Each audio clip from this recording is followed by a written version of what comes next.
high temp versus low temp, because we've seen it happen more this weekend than normal.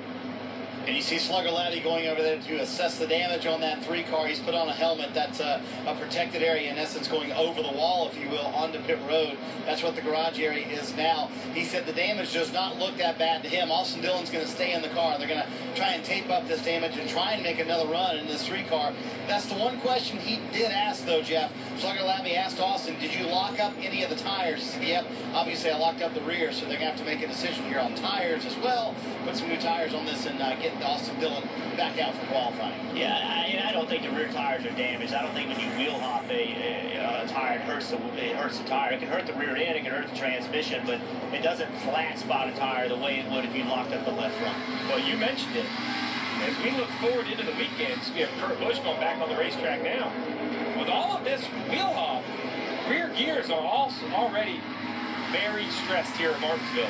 If you continue to wheel hop like this, it can damage the rear gear. And that's something you have to race all weekend long. We'll see if we have any failures in the race on Sunday. This will be cool to ride along. See right there, he couldn't get the power to lay down the way he wanted to. That's not a surprise, though. Takes a while for these tires to get heated up. Drives really bad for a lap.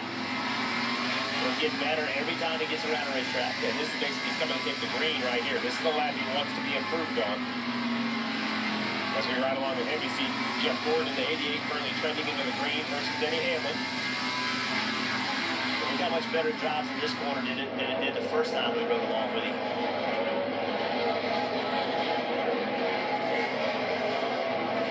And the difficulties as far as hitting a mark on this racetrack, when the sun is in the position it's in now, he's going from strong sunshine to shadows to strong sunshine again, and it's got to be difficult to get your perception figured out as the sun's in his eyes when he comes off of turn 4. How about Tony Stewart up to P1? Tony Stewart, 19.294, fastest lap. This 19 at Carl Edwards really had to struggle in practice. I saw him actually after practice, and he said, we found our issue. They were about 2/3 of the way through practice. We had an issue with the car. We found it. We think we corrected it, but it only got him a couple laps with this current setup, and making the most of it, jumps up into 6th.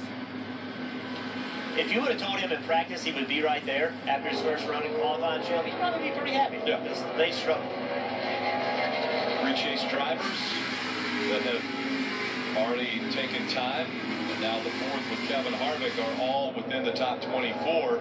Denny Hamlin, Carl Edwards, Kurt Busch in the top 10 right now. Kevin Harvick and Matt Kenseth are 20th and 23rd, but they're on their first lap. And I expect this cut line to move very quickly. I think cars are going to go back on the racetrack and continue to go faster.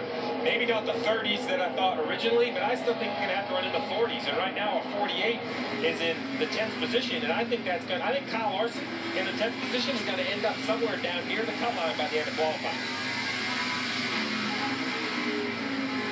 We have 6.5 minutes to find out if that's accurate. It's going to move quick, too. Yeah. I think we saw that too in the laps those guys made. You know, Kevin Harvick on his second lap, he was 8th, but he went ahead and ran a 3rd lap. But typically, most racetracks, if you're 8th on your second lap, you would shut it down, but they were afraid to shut it down. Same with Kenseth, he ran 3 laps. I think he was 9th and moved up to 7th on his 3rd lap. Fastest laps so far, the top 3 was all their second lap. The next 4 cars, it was their 3rd lap that was the fastest. Chase Elliott out on the track, and again referencing against 24th. That'll be the transfer line. Austin Dillon now in 24th as Chase Elliott goes 4th quickest with that lap, the second lap. And now the track is coming back to what we saw in practice. We currently have a 29 fastest. We had a 28 in practice. The cars just look like they're able to get more aggressive as we ride on more with Jimmy Johnson. Listen to his throttle. I mean, he's way more aggressive than we saw cars earlier in practice.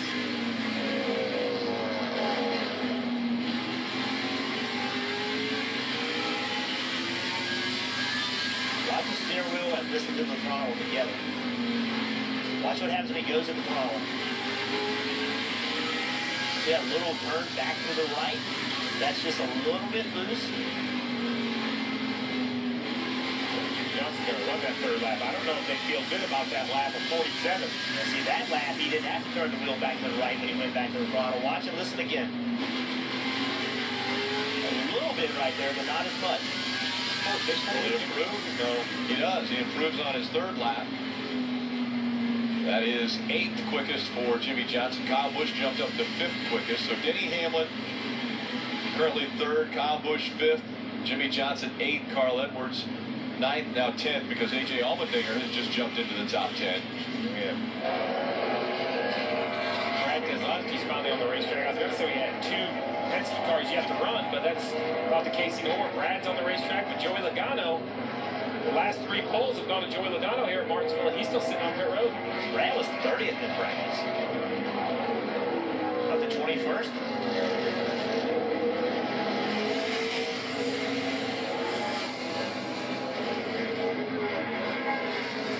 Risky move by Logano and his team. So waiting is always they're waiting. If they go out and get blocked, they have any kind of problem whatsoever, they won't have enough time to make that second run. We saw the 78 car at Watkins Glen, knowing the track was going to get better, they waited and waited. They got blocked going up the S's. They never were able to get back out and get another lap in. So big risk for waiting this long. Yeah, but Joey Logano's dominance here qualifying has been high. He's not only been on the last 3 poles, but the last 5 rounds, all 3 here in April, and the final 2 last October. He was the fastest of all 5 of those rounds of qualifying. Now look at his wheel and listen to his throttle as opposed to where Jimmy Johnson's was. Almost no well without the S, he had a little bit of wheel to go back to the right. But up to first. You can see when he first went to the throttle, he didn't have to turn the wheel back to the right. He went to the throttle, was able to keep the thing turned left. As he came off the corner, he had to turn it right. But by not having to turn the wheel back to the right, he was able to go full throttle sooner. As you guys were praising the idea and maybe the strategy that Kurt Busch has tried to employ, he may be, of the chase drivers, the only one that's going to have to go back out and try again because he is very close to the transfer line. 23rd right now, right at that line is Regan Smith in 24th. Kurt Busch's lap time was 19.505. Single 3 of Austin Dillon after that damage on the right rear quarter panel on the racetrack, trying to improve. You know, there are some aerodynamics here, but nowhere near normal circumstances at other tracks. So I would think by looking at that damage, I don't think it should affect this car very much. I think if the car handles well, mechanically, he should be able to improve his lap time. So he's talking a little bit sketchy for a driver. Hey, you just wheel hopped and direct hit the wall. Go back out there and do it again. On these same tires, it'll be fine. Don't get hot. Around a 20 flat for Austin Dillon on that last lap. And we'll see if he's able to improve on this one. 19.674. Again, his fastest lap, 19.669. And he is not improved as there's 90 seconds still to go in this first round of qualifying. See a few cars right on the edge of the green. That's going to make Kurt Busch nervous. Oh, that was so close. Just slipped a little bit off turn 4. Biffle 25th now. Well, that lap was in the green and he quit. I thought it was too. Some mirrors on the track. I thought Casey Mears looked good in practice. I thought he had a shot at advancing, but unable to do so. Curling 26 quick. The 3 of Austin Dillon. He's going to get the award for the most laps. It seems like he's up to lap 8. He continues to dig. Trevor Bayne went back out, tried to put down a better lap. It didn't work for him. As you mentioned, Austin Dillon's going to keep digging. 93 of Matt DiBenedetto still out on the track. I think Kurt Busch is going to be safe. He's going to roll out on the track. We'll see if he makes a run or if he's just going to roll around and find out if anybody's close. Come on in now. He's going to be able to get back around in time anyway, but had to go try to protect. So all 8 chase drivers are going to end up in the top 24. They will all advance to round 2. The fastest was Joey Logano, looking to defend the 3 consecutive poles that he has won here at Martinsville, as Ryan Scott, after a career best finish a week ago, kept digging, and that lap 19.893, a little bit slower than the one he had posted earlier. 25th through 40th is now set. As far as that field, we will talk to some drivers that are not advancing in round 2 next.